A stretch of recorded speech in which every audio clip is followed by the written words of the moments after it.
Hello and welcome to Universal Heritage Television Nigeria. Today we are going to bring you another package of our Matter of Concern program. In this edition, we are going to talk about the interventionist efforts of civil society organizations in Imo State. So many things are happening around us, and the members of the public feel that not much has been done or received from the group. And I have here today two gentlemen who run different groups among the civil society organizations in the state. They are here to rub minds with us on some of the developing issues currently happening in the state. My name is Afam Echi, your host. Please remember to like our Facebook page and subscribe to our YouTube channel. Thank you and welcome once more. Dr. Jude Ohanele is the Program Director of Development Dynamics. Development Dynamics is focused on the fight for hunger and elimination of violence. Doc, you are welcome. Thank you very much. Close to him is Civilsociety Uchebu, Director of Better Community Life Initiative. He is focused on good governance. Good afternoon, viewers. Now, let me kick off with you, Dr. Hanele. What are civil society groups created to achieve? In other words, what are their major objectives? Let's take it from there. Yeah, well, different civil society organizations have different objectives. Yeah, so the objectives basically all of them. Well, basically all of them are civil society organizations, and what it means is that if an entity is not government and it is not a profit-making business, then the chances are very high that it will be a civil society organization. And of course, the number of civil society organizations you see in any society and their level of activity and their level of recognition by stakeholders determine in a very good measure the progress of that society. You know, all progressive societies around the world are basically driven by the intervention and the push from civil society. So civil society organizations are very, very important for the development and growth of any community. Yeah, Chibundu, he said civil society organizations are critical to the development of any society. Do you agree with him? Yeah, actually the civil society is majorly created to stand in the gap between the supply people and the demand people. That's the government and the people. Before it was only the government and the people, but somebody must fill in the gap, must be the bridge. That civil society came into the process to bridge, to be in the gap between the government and the people, because the people may not believe in what the government the people are doing. Now it's the role of civil society to come and address and fill in the gap, because there was a loophole. So nobody was intervening. Civil society came in mind to intervene. It's an interventionist first. Okay. Yeah. Okay, and now let me ask you, Dr. Hanele, you had him saying they are supposed to play interventionist role, standing in the gap. Now, to what extent, especially civil society groups in Imo State, to what extent have they been able to play this role? Well, I think the civil society organizations here are doing their bit. Unfortunately for us, we don't have so many civil society organizations in Imo State. Unfortunately, our people are a lot more focused on buying and selling. So many people are doing their for-profit businesses. So there are actually very, very few civil society organizations in Imo State. We need a lot more, and the ones that are available, to the best of my knowledge, are doing their bit within the limit of the resources available to them, and also within the constraint of the very undemocratic environment that the Nigerian political system is in. So the idea is for us to continue to encourage the civil society organizations and for more civil society organizations to emerge, because the job to be done is quite huge and there are very few hands on it at the moment. If you listen to him, he said our people are more involved in buying and selling. They are not focused on maybe fighting some of the challenges that are confronting them. Consequently, they had expected that there is supposed to be more civil society groups. Yeah, actually. Now, I want to ask, outside the buying and selling factor, are there other things you can profile as reasons why we have a few civil society organizations?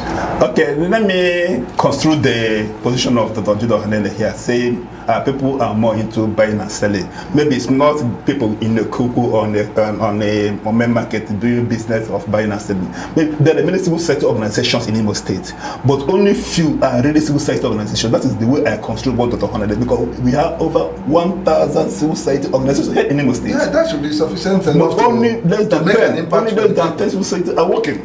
Now Only let me less say than that, yeah, that truly going by considering what Dr. Hanele wanted to say. Okay. Now let me raise the issue of Rocha's days as the governor of the state. Okay. I said earlier we have over 1,000 civil society organizations here in Imo State, of course. But during Rocha's, where we are there, only few of us came out, including Dr. Judo Hanele here. I could remember it was doing fuel subsidy removal. He was a victim of that, in the sense that he used his own resources and he used his resources to sponsor a protest. But in the end, people from the government said, they said, no, you people must not be here. They bulldozed and scattered everything because he suffered losses. And I give him kudos for that reason. Now, few of us, we were on the street marching, protesting against the government that time. Now, only if 1,000 civil society organizations were invoked that time. What Richard did, it could not be possible for him to say no. For him to, Imo State was the worst state doing Rochas. Yet we had over 1,000 civil society organizations, whereas only few, even less than 10 civil society organizations were truly civil society who stood up to Rochas misrule and misgovernance. Okay. So what could possibly be the reasons? You know, as enlightened as Imo State is, Doc, I want to find out, apart from what you just said, what could likely be, he has said now that we have so many of them, but they are not effective. And yet, under some situations, you see them, they come out and they answer civil society groups. So, do you have an umbrella group that you can use to sieve and then identify those who are actually serious? Well, there are many civil society organizations noted in name, and that's, of course, all the town unions are civil society organizations. All these women group or market organizations, you know, they have different mandates, like I said. Some might not be as interested in governance issues as we are. So usually I don't judge. I also try to also allow people act within their mandate. But the idea there is that we need a lot more people involved in the governance issue. And unfortunately, really, it's just that our people, we are not as activists as we should be. Even those of you in the media, all over the world, media people are leading civil society struggle. So everybody has a job to do here, and it's not that of blaming any particular group and all that. It's just for all of us to understand that part of the challenges we have is that people are not imbibing the culture of active citizenry, which is actually what civil society organizations are couched to be able to build, that active citizenship where people demand for their rights and insist on their rights. A lot more of our people here are interested in circumventing the system, bribing their way through, and things are getting messed up. And it's a cultural thing, so we need to come out of that culture. Luckily for us, we have a heritage of struggle here in the Southeast. The Aba Women Riot of 1929. When the women came out and did that. So that should be a yardstick for us to understand. Yes, that we have to consistently engage our issues using peaceful strategies to deal with this. Like Chibundu said, we had challenges at the beginning of the administration of Buhari then, when that fuel subsidy challenge came up, and sorry, it was Jonathan, yes. Yeah. And we had to peacefully protest, you know, on that. And then we were forcefully, you know, pushed out of the streets. They attacked us, they destroyed a lot of the equipment we brought there. I had to personally pay for those things. Even the young man that brought the public address system, they destroyed the system. I had to pay for it. You know, so it tells you that the system here is highly dictatorial and authoritarian, and that is a major challenge for all of us. We have to deal with it. We need to push back. like I noted, that Nigeria is not a democracy by any means. We're just pretending and deceiving ourselves. Nigeria is essentially a civilian dictatorship. And it's only citizens that will come out to make that demand and insist that we democratize this space where people's rights will be respected and the government will understand that they are serving the people. So the more civil society organizations that we have in the field sincerely and committedly doing the job, the better for our society.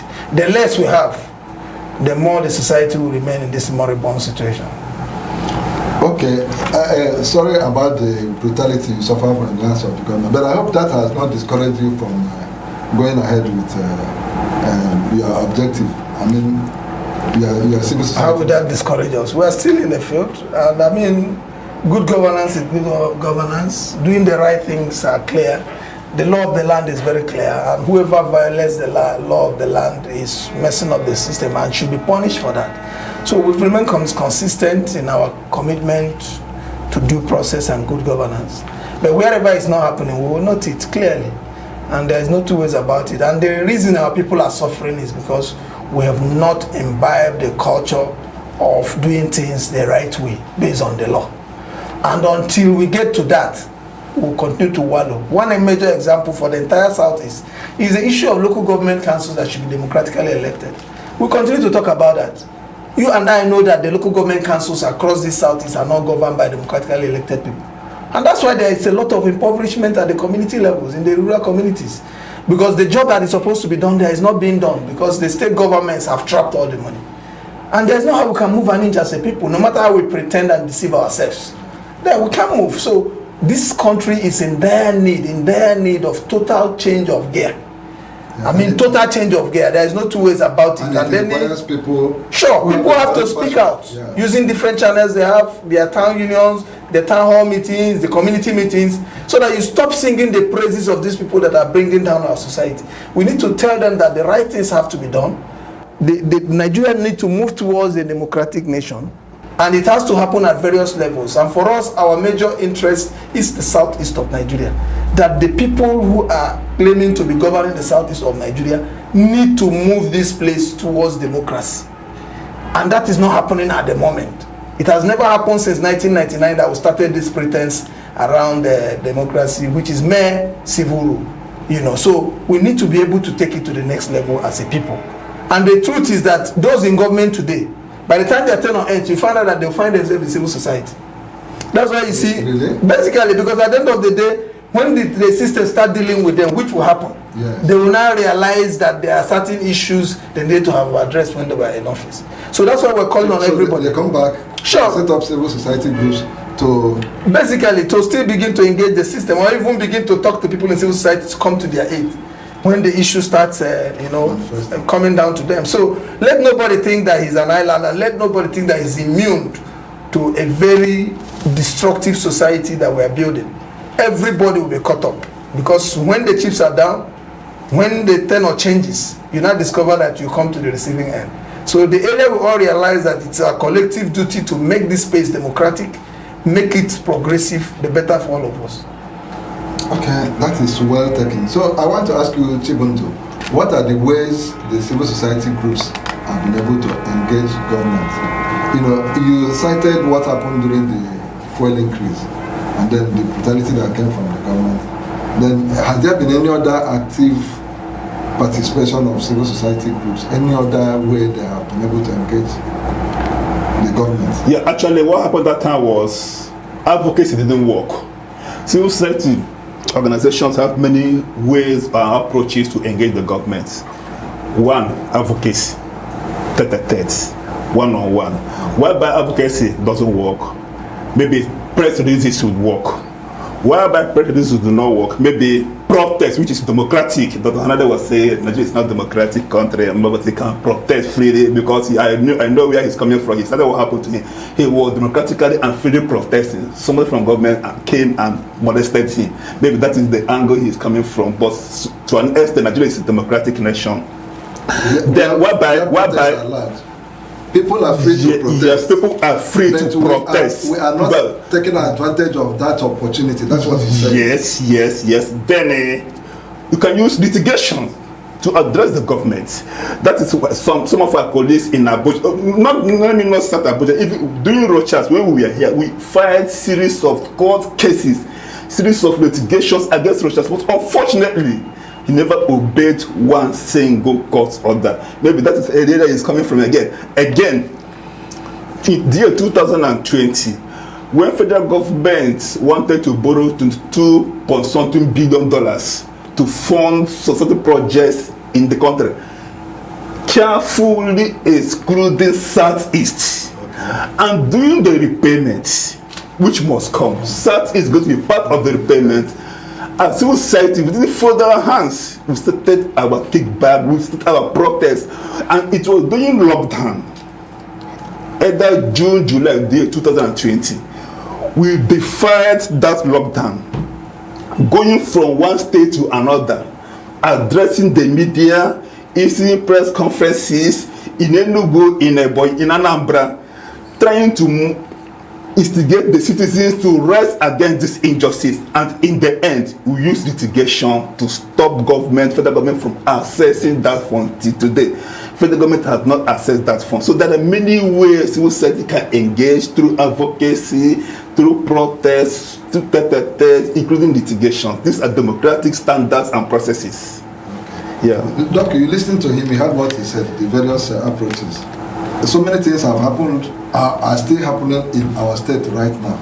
And it will look like, it appears that everybody is docile, everybody is silent. We appear to accept the situation, even when it is paining us. Virtually no group is raising a voice or saying anything. These approaches he has listed, we expect that the civil society groups, the few that are running, ought to have done something. Is there any reason why we are not there? There is, let me take you for example. You that is focused on elimination of hunger and violence. When somebody is hungry, that is, it has a tendency to lead him to violent behavior, to feed himself or something like that. Now, that is your area of focus. But we are not hearing anything from anybody, and the spate of violence all over is turning our states upside down. That people no longer, somebody was telling me, the reason you see people no longer come home to do traditional wedding. They prefer to do it outside because they're avoiding insecurity. Yes, insecurity. You know, so you get my question. Yeah, well, you have said it yourself. When you people are saying that you can protest freely, you know you're lying to yourself. Because even people who are not protesting are being killed. People who are just on their own saying nothing. And you're saying you can protest freely. People are lying to yourselves here. You can't protest freely here. He was here when this thing happened. It was here in front of a government house that they scattered our protest. And you're telling me people can protest freely. And people are just doing things, normal things in the communities, and they are being harassed left, right, and center. People are being killed and shot and all that. And you're saying you can. So the issue is that we are living in trying times. The challenge is quite heavy. But that's not to say that we should not insist on our rights. We have to continue to insist on our rights. But we have to clearly define the fact that this space is unsafe, like you said. People can't even come to do traditional wedding, which is not a protest. So you see, we are just deceiving ourselves. We need to all understand that this system has been dangerously destroyed by the political impoverishment that started in 1999, with the destructive tendencies of a political culture that was entrenched by the political parties that held power here. And now this is where we are, where people can't go home to celebrate Christmas in their village because of violence. It's a big issue for all of us. And that is the more reason why we all need to come out of our shells, stop deceiving ourselves, and deal with this issue of the fact that first, we need to agree on the sanctity of human life. Like you said, our commitment in developing dynamics is elimination of violence. And that is why we have continued to campaign that there is no way you can solve any civil problem with violence. After all the violence, you must go back to the negotiation table. And our insistence is that the government must explore negotiation in all of these things. A huge reparation, democratizing the local government so that resources can be freed to keep people moving and going. These are the strategic steps that have to be taken to make this place livable. And then we can begin to move on it. And this is the job all organizations have, both the non-governmental organizations that are registered by law and the other organizations like the town union, the women groups, the age grades, everybody. We all need to add our voice to demand from all actors that this violence has to stop. The violence cannot help anybody. It's not helping our people, it's destroying our place. And then all of us should come together and start doing the right things, led by those in government. The right steps must be taken to make sure that the place is made more democratic, merit and all governance issues are entrenched properly. That way the society begins to come up. And wherever there is anything going wrong, we should all say this is not good. This is the right thing to be done. Yeah, Chibondo, if you listen to Dr. Hanele very well, he painted a picture which portrays the fact that it looks like the political class has overrun, the entire system and overwhelmed everybody, to the extent that people are scared, nobody is talking, the traditional institution is not talking, the religious group, they are not talking, the working class, the labor, they are not talking, the student wing that we used to know those days, nobody is hearing any person's voice.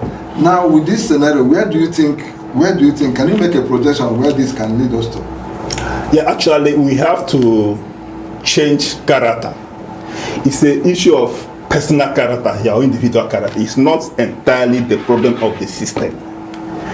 Now, he said it's not the problem of the system. Entirely the problem of the system, the political structure or class, you may call it, or Dr. Judas may call it. Now, remember, in this state that was doing Hakem, the people of this state democratically removed a sitting governor, a serving governor. That's a democratic standard in this state. Again, in this state, the people marched. And government changed policies in this state that was doing with them. What particular issue is that? It was ITC issue again. Ihedon has issue. Remember, in this Ihedon wanted, that was in 2019, Ihedon wanted to sell ITC unconstitutionally. We use democratic standard to stop that process in this state. So it's a question of individual, or it's a fringe element issue. In fact, it is not entirely the problem of the system. That is for the state. Now, in this country, Nigeria democratically removed the most powerful person in this country. That was in 2015. It's a democratic structure, it's a democratic standard. Now, in this state, people protested and government changed policies. Now you ask, this new electoral act we are having now, how did it come about? Petitions, protests, criticisms. The sort of said, no, let us change. And that's why today we have new electoral system. And remember, in this country, Buhari carefully delayed to sign the electoral act. Nigerians criticized, protested, issued press releases. Buhari was forced to sign new electoral system. Today we have 2022 electoral law. So these are things democracy has done in this country. We've not gone there yet. We are not yet there, but it's a process. It's okay. Now there are people who insinuate or allege that most of the NGOs, the Civilsociety groups, were set up deliberately, purely to line the pockets of the promoters and not in the interest of the people they claim to be working for. Some claim they get funding from outside and they don't do anything to use it for the purpose. Doc, do you agree with those views?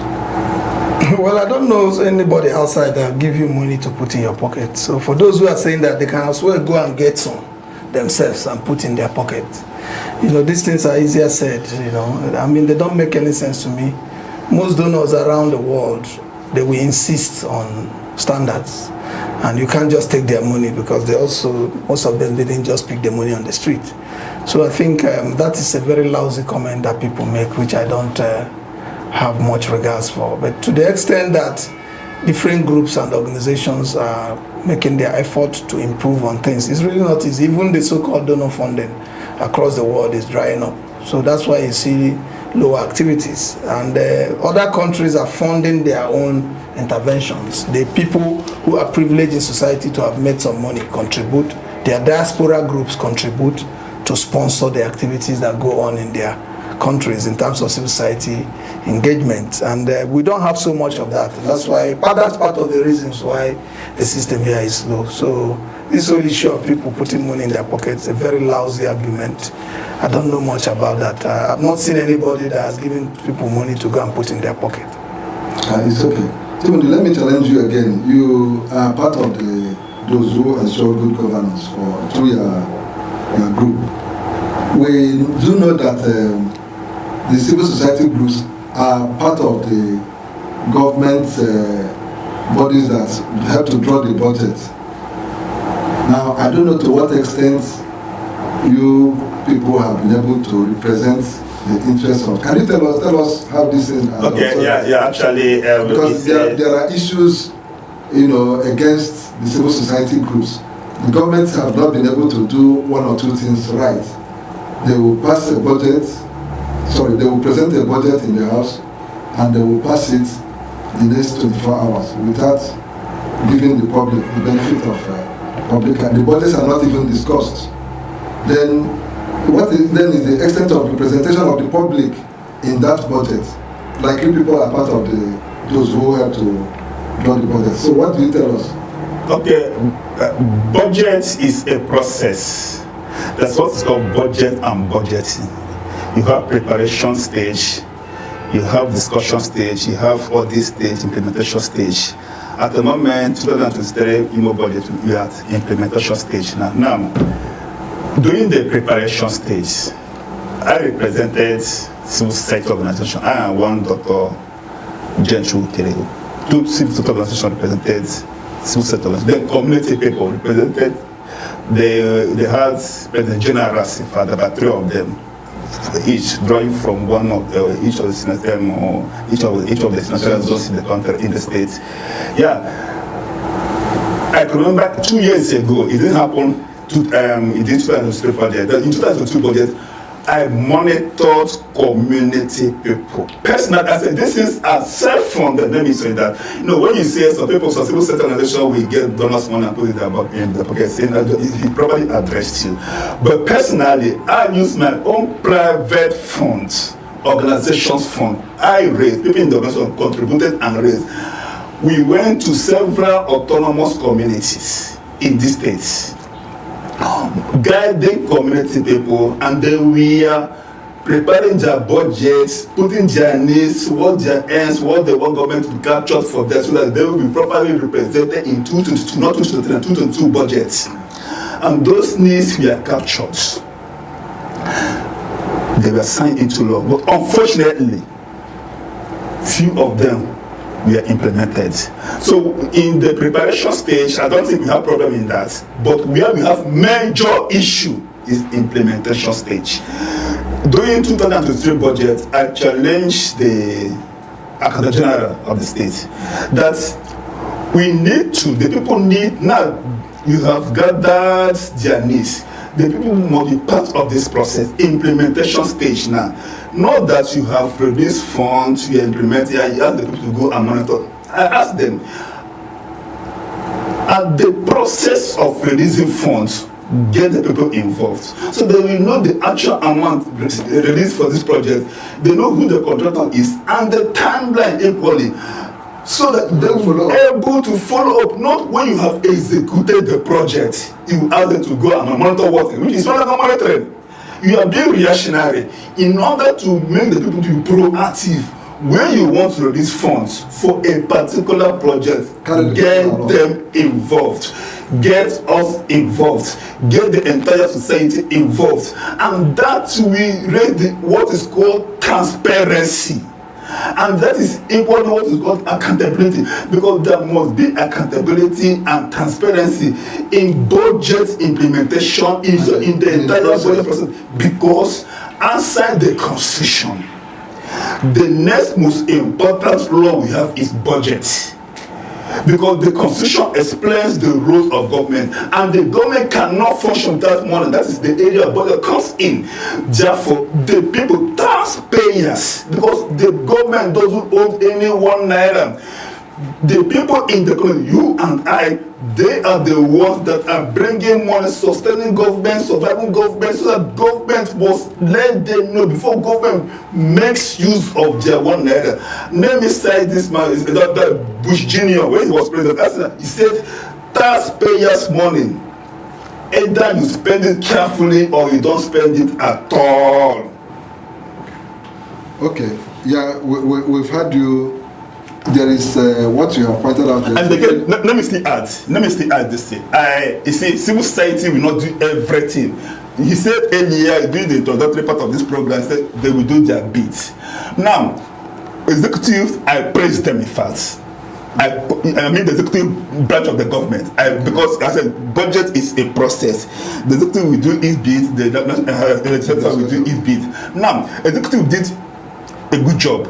Now, when it was transmitted to the House of Assembly, because we are proactive as civil sector organization, we wrote to them, to the Speaker, to the House of Assembly, please ensure that the right things are done. That is one. Properly interrogate and scrutinize what the executive is going to present to you, because the executive has not presented this yet. That we were proactive, but unfortunately, they didn't adhere to it. So that is why we do our bit and allow the rest to be. Now, yeah, I still expect some actions from the civil society groups who claim to be representing the people or intervening on behalf of the people. The budget came, pushed to the House of Assembly in one day. The next day, it was passed. You know, Dr. Anele, there was no intervention, nothing. We have not had anything, and just like running roughshod over the people. You get my argument. Yeah. The civil society, we've not had anybody, virtually nobody in the state has raised their voice on this issue, and it looks like as if it is normal. Well, you will not hear voices because you have not searched. If you search, you will see voices. Now, I differ with you, Mundo, on this. Okay. As far as I'm concerned, Imo State has not had any budget since 1999. We started this. We've not had any budget, so we're just deceiving ourselves. So what do you mean by that, sir? Yeah, I mean, like you noted, budget is a participatory activity. You are here, you're a media person in this state. Do you have a copy of the budget? Were you ever consulted at any point before it was passed? We have even gone to the... Was any UJ ever invited to any setting? So you are just deceiving yourself now. There's no budget. People stay in their offices and write something with one or two people, and they call it state budget. And of course, it's not being implemented because nobody's carried along. It's a problem of the entire Southeast. It was in Lagos during the period of Fashola that we started having a budget process in Lagos that was all involved. Even me, as somebody in the East, I was able to know when they were having the different stages of their budget in Lagos.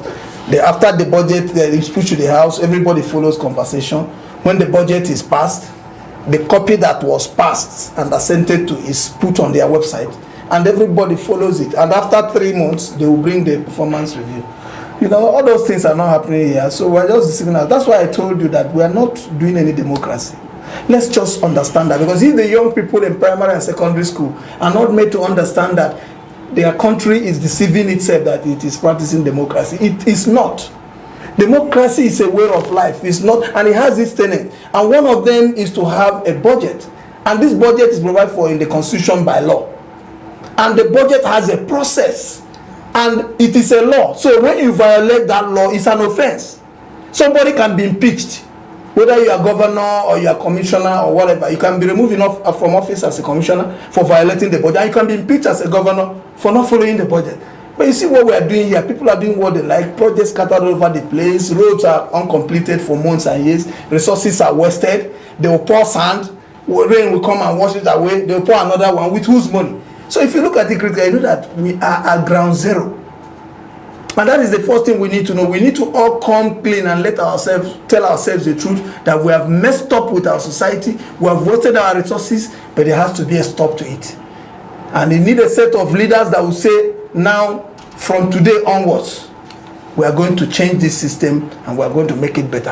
And everybody has to be involved in this. As far as I'm concerned, we are not even close to having a budget. It's okay. Chibundo, what word are you going to put across? We're coming to the end of the program to the people. Based on what the discussion that have been going on, your final words. So. Okay, actually, we need many civil society organizations. We need more of them to be part of the process. just agree with Dr. Hanele, we are not yet here. And for us to get there, many people must be part of the process because it must be contributory. Doc, your final word. Yeah, my final word is that the Southeast, the Igbo society has always been known for solidarity. And that's why if we move around the entire Southeast, you see community secondary school, community primary, all those schools were built by our people, coming together to galvanize. Now, we have to use that same model of coming together as a people to galvanize and push government forward. And understand that government is for the welfare of all of us. And like Chibundu said, the money that government is using is our collective money. If the government wasn't using it, they are supposed to bring out those monies, divide them. Everybody will have his own share. But the essence of government is for those our collective resources to be used collectively in our interest. And for that to happen, all of us must come in and add our voice and insist on the right things being done. If the right things are done, everybody will be happy. And like I always say, it is better to be a moderately comfortable former governor of a living state, a progressive state, than to be a very rich former governor of a dead or a dying state. Viewers, this is where we wrap it up. Here we come to the end of the program. We've had it all from the experts. There is need for us to collectively join hands to redeem ourselves. It is typical of the Igbo man to bring themselves together. We have done a lot of things together, we have achieved. The Igbo man is unique in his various ways and is rated very highly in the country. But there is a total collapse of our system because we have failed to do what is necessary. So join hands, whether you belong to the town union, student wing, market women, church leaders, wherever you are, it is time for us to retrieve our state.